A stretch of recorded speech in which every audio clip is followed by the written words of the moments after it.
Dans les rochers, tous les soirs, une femme contemple le coucher du soleil. Elle a un foulard versicolore noué autour de la tête, les mains jointes en serrant un genou. Des soleils antérieurs à sa naissance ont dû dorer sa peau.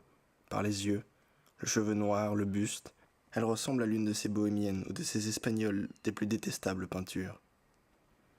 J'augmente avec ponctualité les pages de ce journal, au détriment de celles qui me feraient pardonner les années où mon ombre a demeuré sur la terre. Cependant, ce que j'écris aujourd'hui vaut comme une précaution. Je ne changerai rien de ces lignes. Malgré la faiblesse de mes convictions, il faut que je m'arrange avec mes connaissances actuelles. Ma sécurité exige que je renonce indéfiniment à aucune aide d'autrui. Je n'espère rien. Cela n'a rien d'horrible.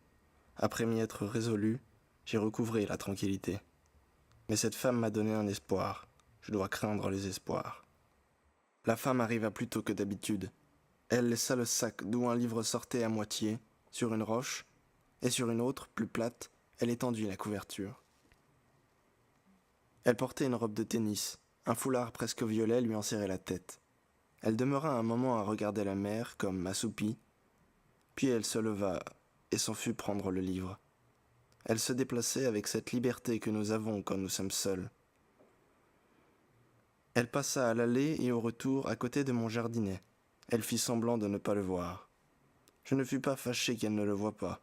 Au contraire, dès que la femme était apparue, j'avais compris ma prodigieuse erreur, souffrant de ne pouvoir faire disparaître un ouvrage qui me condamnait pour toujours. Je me calmais peu à peu, jusqu'à perdre peut-être conscience. La femme ouvrit le livre, posa une main entre les feuillets et continua de contempler le soir. Elle ne s'en alla pas avant la tombée de la nuit.